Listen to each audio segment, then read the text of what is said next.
Assalamualaikum warahmatullahi wabarakatuh. Saya Siti Rahmania, mahasiswa Universitas Islam Negeri Sumatera Utara, Fakultas Sains dan Teknologi, jurusan Biologi 4 semester 3. Di sini saya akan memaparkan sebuah video pembelajaran tentang sistem pernapasan. Sebelumnya saya berterima kasih kepada dosen saya, Ibu Syukria MSC, atas bimbingannya sehingga saya dapat menyelesaikan tugas saya dalam pembuatan video pembelajaran. Nah, kalian pasti menyadari bahwa setiap harinya kalian melakukan pernapasan. Tapi masih banyak yang tidak mengetahui bagaimana proses dari pernapasan itu sendiri. Nah, sekarang coba bayangkan jika kita tidak bernapas dalam beberapa menit saja, tapi jangan terlalu lama untuk menahan napasnya, karena pada umumnya manusia hanya dapat menahan napas dalam waktu 2 menit, bahkan yang paling lama hanya dalam waktu 3 menit saja. Nah, pastinya pada bertanya-tanya, bagaimana sih cara kerja dari sistem pernapasan itu sendiri? Mari kita bahas bersama-sama. Nah, kali ini saya akan membahas 5 materi. Yang pertama, sistem pernapasan. Yang kedua, organ-organ yang ada pada sistem pernapasan. Dan yang ketiga, kapasitas paru-parunya. Yang keempat, proses pernapasan itu. Dan yang kelima, gangguan dari sistem pernapasan itu sendiri. Adapun pernapasan merupakan suatu sistem yang dilakukan oleh tubuh manusia dalam melakukan pertukaran gas di dalam suatu jaringan. Dalam sistem pernapasan, udara akan ditarik ke dalam paru-paru pada saat melakukan penarikan napas dan akan didorong keluar dari paru-paru pada saat mengeluarkan napas. Kemudian, sistem pernapasan itu dapat diartikan sebagai suatu proses dalam pengambilan oksigen yang berasal dari udara. Nah, oksigen yang telah dihirup melalui hidung akan masuk ke dalam saluran pernapasan. Kemudian, saluran pernapasan dan akan melakukan pertukaran oksigen menjadi karbon dioksida. Nah, karbon dioksida itu merupakan hasil metabolisme yang tidak dibutuhkan lagi dalam tubuh dan akan keluar pada saat mengeluarkan napas.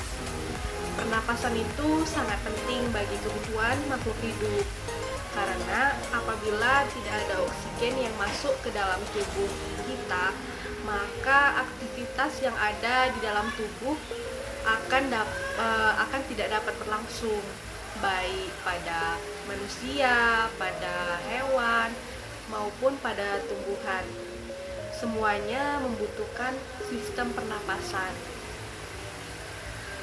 Dalam proses pernapasan yang dilakukan oleh manusia, ada hal-hal yang terjadi, yaitu kegiatan inspirasi, yaitu proses masuknya udara, dan ekspirasi, yaitu proses keluarnya udara.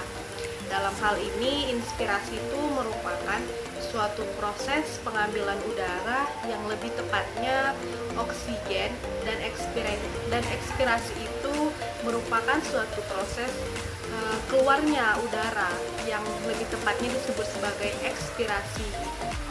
Nah, kemudian sistem pernapasan itu pada umumnya mempunyai 2 fungsi. Fungsi pertama itu sistem pernapasan sebagai tempat terjadinya pertukaran gas udara, yaitu antara oksigen dan karbon dioksida. Nah,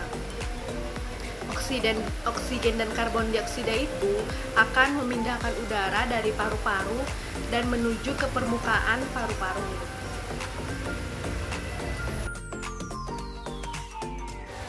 Selanjutnya, organ-organ pernapasan. Adapun yang pertama, hidung. Hidung adalah organ yang pertama kali dilalui oleh udara, tepatnya pada saat oksigen masuk ke dalam saluran pernapasan. Oksigen akan masuk pertama kali melalui hidung. Di dalam rongga hidung terdapat dua bagian yang berperan penting dalam proses pernapasan. Adapun bagian yang dimaksud yaitu rambut dan selaput lendir yang terdapat di dalam hidung. Rambut dan selaput lendir di dalam hidung mempunyai fungsi dalam penyaringan, penghangatan, dan juga dapat berfungsi dalam pengontrolan ataupun pengatur kelembaban terhadap udara. Tepatnya pada oksigen yang masuk ke dalam saluran pernapasan. Kemudian hidung terdiri dari bagian non-stril. Non-stril ini merupakan pintu masuk yang berada di bagian paling luar. Non-stril ini biasanya disebut dengan lubang hidung. Lubang hidung ini mempunyai fungsi sebagai tempat pintu masuk yang akan dilalui udara menuju saluran pernapasan. Kemudian pada rongga hidung ini terdapat juga dinding yang dilapisi dengan mukosa. Nah, pada dinding ini respirasi serta sel epitel, di mana sel epitel ini sel epitel batang yang bersilia dan berlapis semu. Nah, di dalam rongga hidung ini juga terdapat saluran yang menghubungkan antara rongga hidung dengan kelenjar air mata. Nah, kemudian yang kedua itu ada faring. Faring ini merupakan saluran pernapasan di mana faring ini berfungsi dalam sebagai tempat persimpangan antara kerongkongan dengan tenggorokan yang ada di dalam tubuh. Nah, di dalam faring ini terdapat suatu katup yang biasanya disebut dengan anak faring ataupun yang biasa juga kita sebut dengan anak tekak. Katup ini mempunyai fungsi dalam pengatur jalan masuk kerongkongan dan tenggorokan di dalam tubuh. Selanjutnya ada laring. Laring ini merupakan pangkal dari tenggorokan. Nah, laring ini terdiri dari kepingan tulang rawan yang akan membentuk jakun. Pada laring juga ditemukan celah. Nah, celah yang terdapat di dalam laring ini akan menuju pada batang tenggorokan. Nah, yang keempat itu ada trakea. Trakea biasanya disebut dengan batang tenggorokan. Nah, batang tenggorokan ini pada leher bagian depan kerongkongan. Pada batang tenggorokan ini mempunyai 3 lapisan pada dindingnya.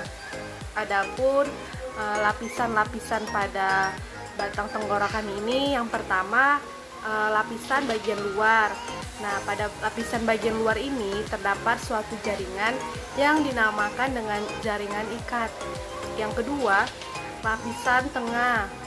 Pada lapisan tengah ini terdiri dari otot polos dan tulang cincin. Tulang cincin ini disebut dengan cincin tulang rawan. Dan yang ketiga, pada lapisan dalam terdiri dari jaringan epitel yang bersilia. Selanjutnya, organ yang terdapat dalam saluran pernapasan yaitu bronkus. Nah, pada bronkus merupakan saluran pernapasan yang terdapat pada percabangan antara trakea yang menuju paru-paru, di mana paru-parunya paru-paru kanan dan pada paru-paru kiri. Nah, pada bronkus mempunyai struktur yang hampir sama dengan struktur trakea, tetapi hanya pada dindingnya yang mempunyai permukaan yang lebih halus. Pada bronkus ini, posisi bronkus kiri mempunyai kedudukan yang lebih tinggi daripada kedudukan pada bronkus sebelah kanan, sehingga pada bronkus kiri lebih jarang terkena penyakit dan pada bronkus pada kanan lebih mudah dalam terserang penyakit. Nah, yang ke-6 ini organ pernapasannya yaitu bronkiolus. Nah, bronkiolus ini merupakan saluran pernapasan yang merupakan percabangan dari bronkus. Nah, pada saluran ini lebih halus dan pada dindingnya juga lebih tipis. Pada bronkiolus ini terbagi menjadi dua bagian, yaitu bronkiolus kiri dan bronkiolus kanan.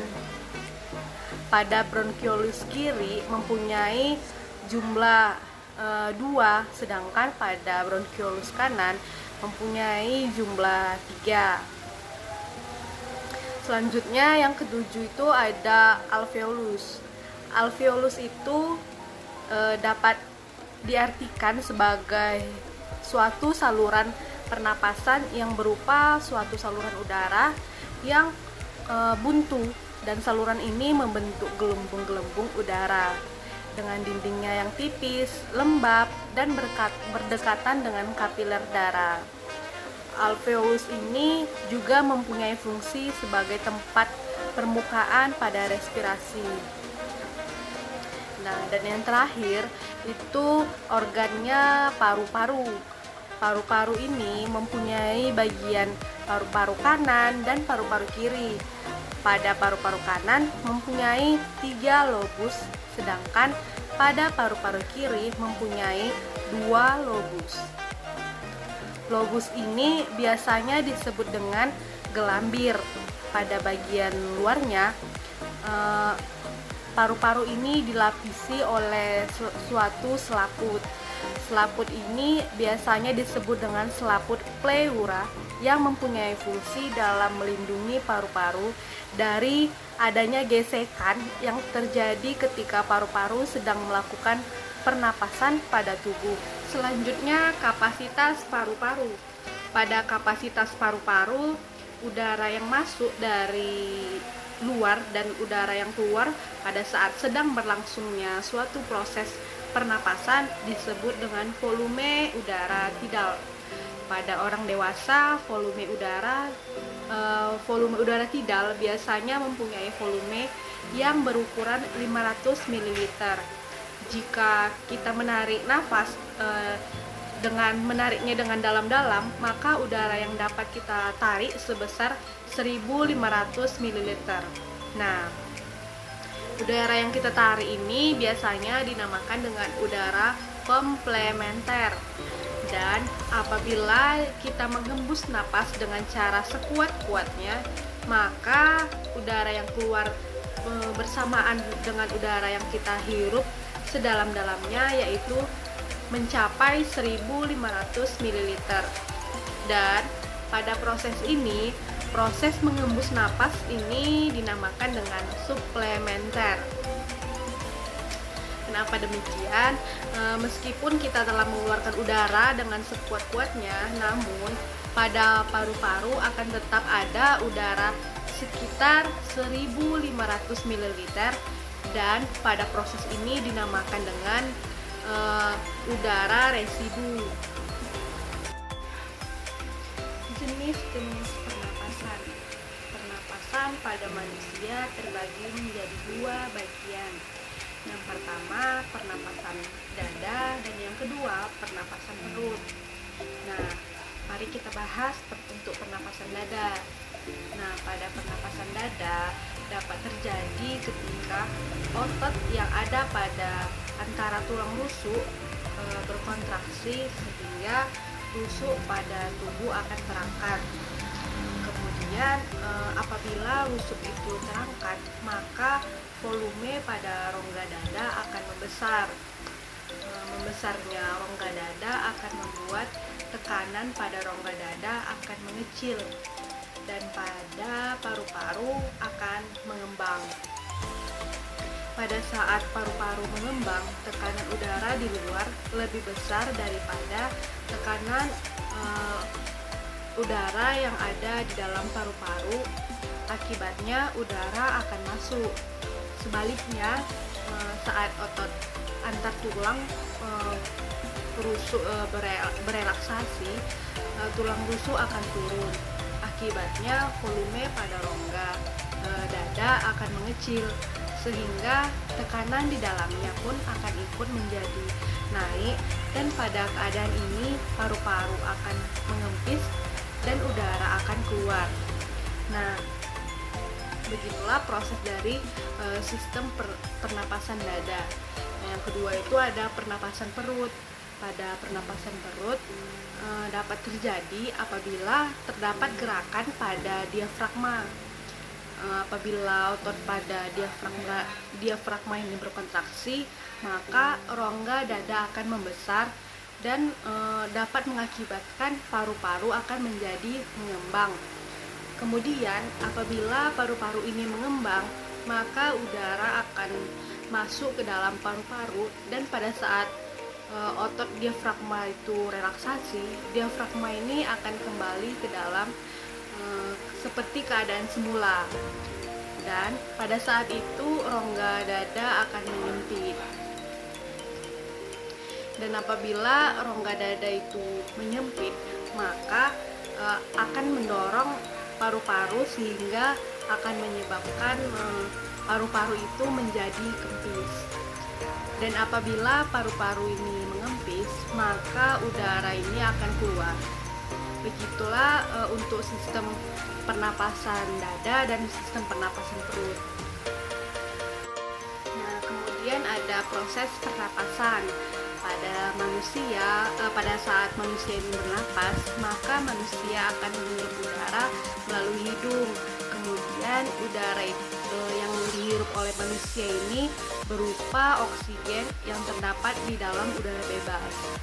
Nah, oksigen ini merupakan udara yang mempunyai kadar yang bersih. Dari hidung, oksigen akan masuk ke dalam tenggorokan, dan setelah masuk ke dalam tenggorokan, udara akan masuk ke dalam paru-paru. Kemudian oksigen ini akan masuk ke ujung saluran pernapasan yang dinamakan dengan alveoli. Oksigen yang masuk ke dalam alveoli ini akan melakukan pertukaran dengan udara hasil sisa metabolisme yang disebut dengan gas karbon dioksida. Karbon dioksida ini terkandung dalam darah yang ada dalam pembuluh darah alveolus melalui suatu proses. Adapun proses ini dinamakan dengan proses difusi. Pada saat udara berada di dalam darah, maka udara akan diikat oleh hemoglobin. Dan apabila darah yang mengandung oksigen ini telah diikat oleh hemoglobin, maka akan dialirkan ke seluruh bagian tubuh kita. Oksigen ini sangat dibutuhkan dalam proses respirasi sel pada tubuh. Dan udara hasil respirasi sel ini, atau yang disebut dengan karbon dioksida, akan melakukan pertukaran gas. Pertukaran gasnya itu dengan gas oksigen. Nah, setelah melakukan pertukaran gas, maka darah tadi akan membawa karbon dioksida tersebut kembali ke alveolus pada paru-paru, dan karbon dioksida itu akan dikeluarkan ke udara bebas melalui hidung saat kita menghembuskan nafas kita. Nah, yang terakhir itu ada gangguan pernapasan. Yang pertama itu pneumonia. Pneumonia ini merupakan peradangan paru-paru yang disebabkan oleh adanya infeksi bakteri, virus, maupun jamur. Nah, yang kedua itu kanker paru-paru. Kanker paru-paru ini merupakan adanya penyakit yang disebabkan oleh tumor yang ada di dalam paru-paru. Tumor ini sangat berbahaya. Sebagian besar kanker ini dapat disebabkan oleh sel-sel yang berada di dalam paru-paru. Namun, kanker paru-paru ini bisa juga disebabkan oleh adanya aktivitas yang dilakukan oleh bagian tubuh lainnya yang menyebar hingga pada bagian paru-paru. Nah, yang ketiga itu gangguan sistem pernapasannya itu ada bronkitis. Nah, bronkitis ini merupakan suatu peradangan yang terjadi pada bronkus. Bronkus ini dapat dikatakan sebagai saluran udara yang menuju ke paru-paru. Nah, penyakit ini biasanya sangat ringan dan akan mudah untuk sembuh, dan apabila sembuh maka akan sembuh secara sempurna. Namun penyakit ini akan menjadi berbahaya ataupun biasa yang disebut dengan penyakit yang serius apabila penderitanya mengalami penyakit yang mempunyai jangka panjang, seperti penyakit yang umumnya dialami oleh lansia ataupun kalangan pada usia lanjut. Adapun penyakit yang umumnya dialami oleh usia lanjut yaitu berupa penyakit jantung, paru-paru, dan diabetes. Nah, yang terakhir itu gangguan sistem pernapasannya yang disebut dengan pleurisi. Nah, pleurisi ini merupakan peradangan yang terjadi pada paru-paru, tepatnya pada bagian pleura.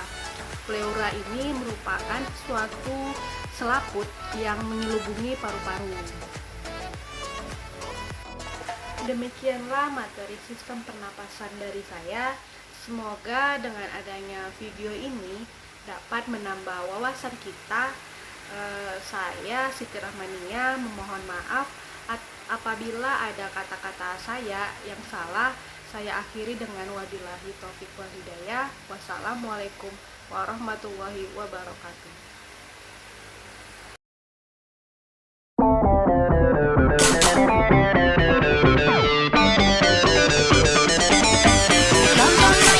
머뭇거리지만 move on. 자, 시간이었어. 너의 미래는 바로